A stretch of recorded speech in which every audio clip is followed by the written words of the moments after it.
Good morning, everybody. Yep, finally summer's arrived. It's going to start to get hot now. Ziggy's replanted the garden with there's 6 different types of tomato. Well, actually 7 if you count the one in the middle. The one in the middle is a really old variety that we were lucky enough to get hold of. So I'll be keeping some seeds from that one this year. Alright, we've had a little problem with the house Wi-Fi. We put a new Telstra modem in, and it was that powerful it was interfering with all the radars that we have, or I don't know if they're radars, but in the PIR devices, anything with a PIR sensor, even this one here, that was interfering and was stopping the signal from reaching all the way out the back here.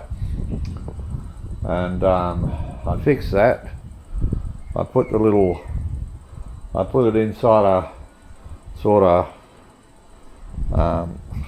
square Faraday cage with just a small opening to let a signal out the front, and put a small, less powerful relay, and that fixed everything. And now I've got good internet again, and all my cameras are working, my security sensors are working, and I'm now getting a signal from my inverters, because the inverters just stopped transmitting, and I thought, oh, why aren't they working? And I changed the little sender unit on the bottom down here, and it made no difference, none at all. And yeah, then I thought, well, what else did we change? And Ziggy said, oh, we just changed that damn Telstra modem. So yeah, I started trolling the forum, or not trolling, but you know, well, when you troll you just scrape through something. So yeah, and found a few other people had a similar problem with their modems interfering with everything, their new flash super powerful modems. So I fixed all, I sorted that out for a very little cost, simply by building a little Faraday cage with a small opening in it, just to let enough signal out to get to a less powerful transmitter. But yeah, everything in here is going really good. This is the one that runs my house. And anything goes wrong with that, it just switches to this one. So for all you people who want the grid as your backup, this is my grid as my backup right here. Right here, that's my grid. What runs my house all the time is this lovely 8 kilowatt dairy inverter and these beautiful green bank batteries. And they're 12 kilowatts each battery. Beautiful, beautiful, beautiful system. Absolutely beautiful system. Building redundancy with my 5 kilowatt backup and battery, and yeah, that's just working a treat now. We'll go inside and have a look. I'm not going to show you the Telstra modem or the little Faraday cage that I built, because that's sort of a sensitive area of my house, where I've got all my other stuff for my security that all sends it out on the internet, like for my cameras, my recording on my cameras and all that sort of stuff. That's sort of in a secure part. But we'll go and have a look on the computer and see how it's all working now. The program on the computer that measures everything has developed another problem. It's obviously a programming issue they need to fix. but we'll give a look at that. Like I always show everything on my channel, so we'll go and have a look at that. It's nothing major, but yeah, I wish they'd fix it pretty quick because it's been a while now. Alright, let's head inside. Hey everybody, alright, we're back inside. It's later on in the afternoon now. It's 4:29, it says there, 4:30. At the clock down near my head, down the bottom there. Now you can see the system's going really well. However, in the parameters, like if I show charging power, okay, that's there. If I show discharging power, that's there and works, okay. But if I show state of charge no longer shows up in the graph I used to get here, which is rather annoying, and I don't know why that is. But if I show battery power, you can see there's the power. So under heavy loads, you can see the power's boosted until the solar panels pick up, and everything works really, really good except for the state of charge. So that's the bug I've got in the online program. I don't know how to let them know about that so they can fix it, but you can see the batteries are full, and you can see what the house is using now. And if we go down the bottom, now you can see it looks like I don't bring enough solar in, okay? That's what it looks like, okay? By the end of the day, we've got the night to go till midnight, and you can see it looks like I'm falling behind. But remember, we've got that 5 kilowatt unit that it switches to if anything goes wrong with an 8 kilowatt unit. I call that my grid. Okay, it's just a second redundant inverter. But as a lot of you are tied to the grid and you just don't want to disconnect from that grid, I've set this up so that acts kind of like a grid to show you what would happen. But I've also got a lot of solar on that one, and if we switch to that system, switch plant, because that's the 5 kilowatt unit. You can see well before 9 o'clock the batteries were actually full. Okay, it's still full now, but it also helps charge the main batteries on the 8 kilowatt system. In total, we've got 7.5 kilowatts of solar on the 8 kilowatt unit, which is enough to run our house, okay. But the idea of having a full redundant system, grid, is that it has its own solar. And on that unit, on this unit here, the 5 kilowatt unit, we have 5,280 watts, which gives me a total kilowatt on the roof of 12,780 watts. And that is enough to run my house. Now we're going into summer. It was a lovely warm day today, but the weather's getting hotter and hotter. And what that means for me, like in summer, I am way overpowered, okay? In winter, I'm perfect. In summer, I'm overpowered. But you always power your house for winter in Australia. There are some countries where you can't do that because it's not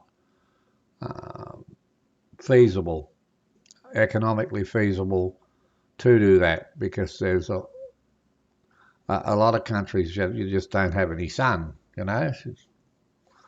So it's not feasible for you to run your house like I run my house here in Australia. And I think during the summer months, let's just switch back to the 8 kilowatt plant.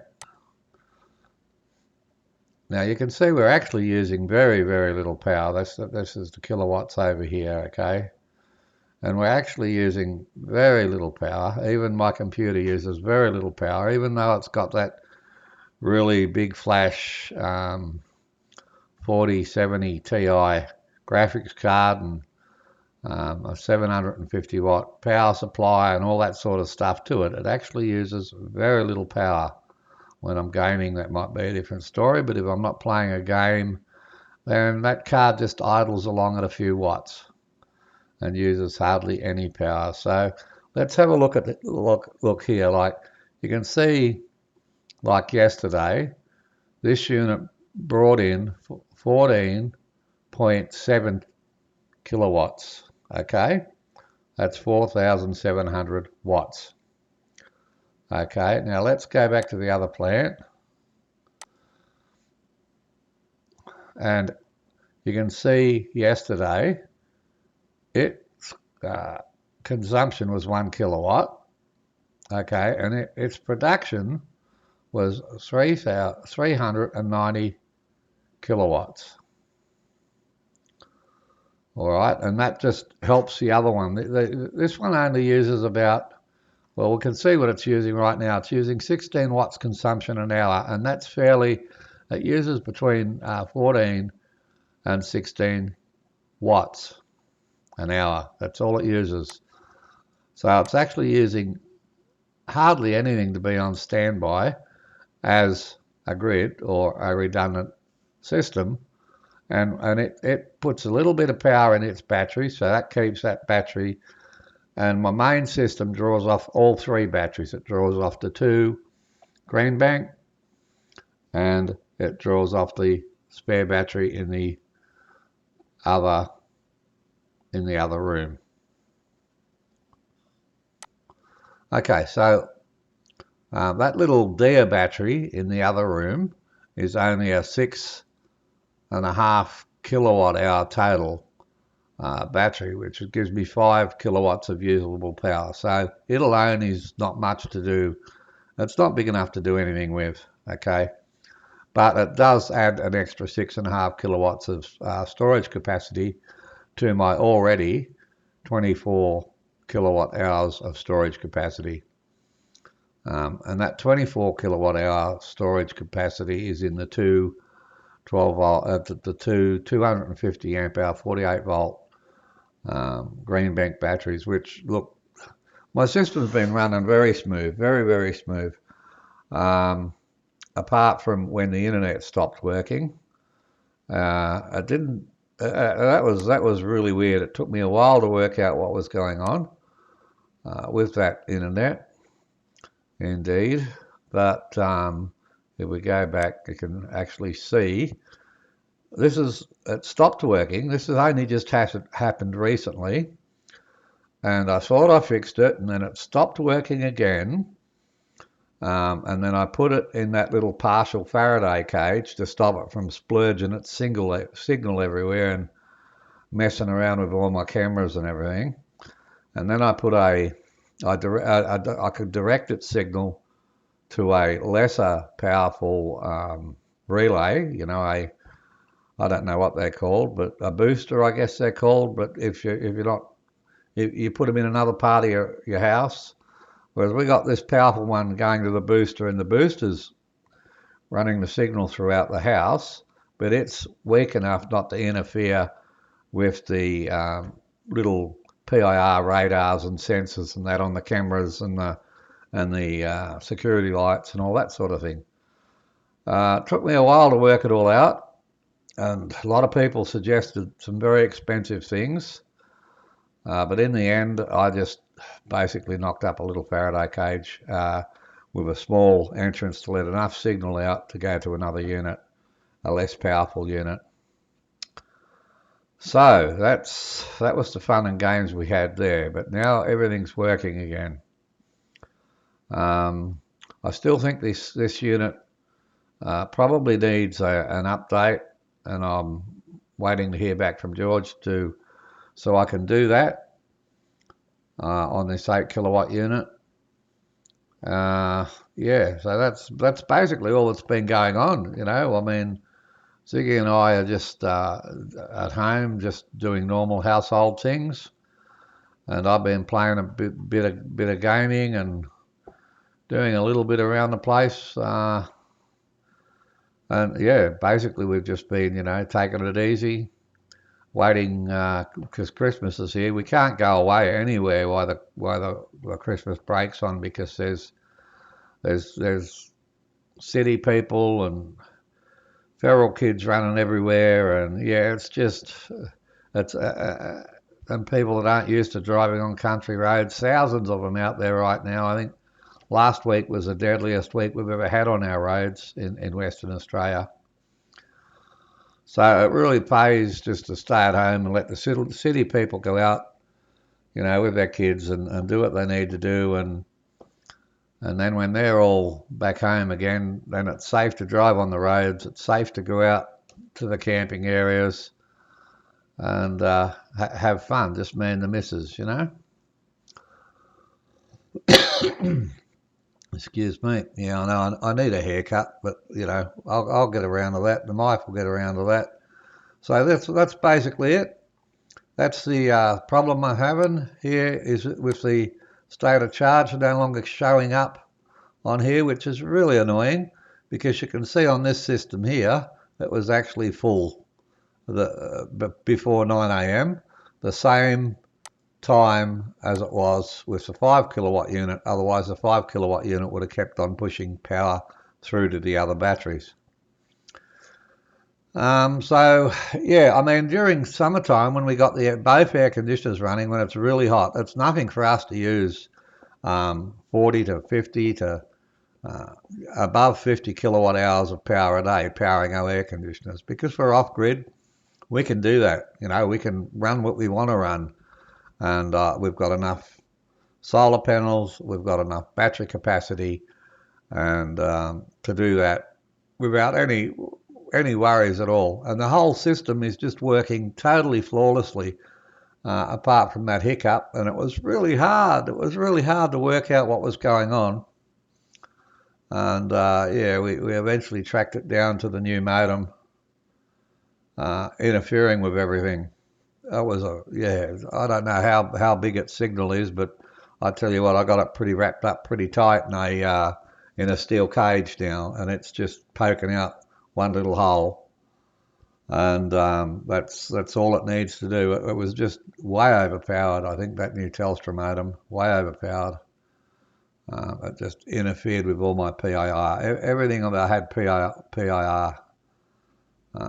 interfered with. It was overnight time. It was actually turning the PIR lights on and off, on and off. How the hell it was doing that? Look, I'm not an electrical genius or anything like that. I'm not an electrical engineer like my father was. He'd probably be able to tell me exactly what was going on. But yeah, it was. So if you get problems like that, if you change to one of these new modems, these new super powerful wireless modems with telephone cards and all that in them, just be aware. If you get strange things like that happening, it's not a ghost. It's actually your modem putting out way more Wi-Fi than it needs to. Is that good for you? Is that bad for you? I've got no idea, people. I don't know. I don't know if that's good or bad. It doesn't seem to affect me. Doesn't make my hair fall out. It's doing that by itself anyway, but yeah. All right, so there's an update. That's what we've been up to. We haven't been doing much. Ziggy's got her tomatoes outside, and they're going really, really, really good, and the garden's going well, and Ziggy and I are both really well. And basically, we're just waiting for all the Christmas stuff to be over so we can get back on with what we enjoy doing again. All right, hope you enjoy this little catch-up video. Keep safe, everyone. And enjoy your Christmas holidays, and please drive safe. And if you don't need to be on the roads, then don't go on them, because this is probably the most dangerous time of the year. People are all rushing around buying last minute Christmas presents, doing their shopping, and not having enough sleep, and it's a very dangerous time to be on the roads. So if you can help it, don't be on them. Not at all. Okay, cheerio. Bye from me, Ziggy.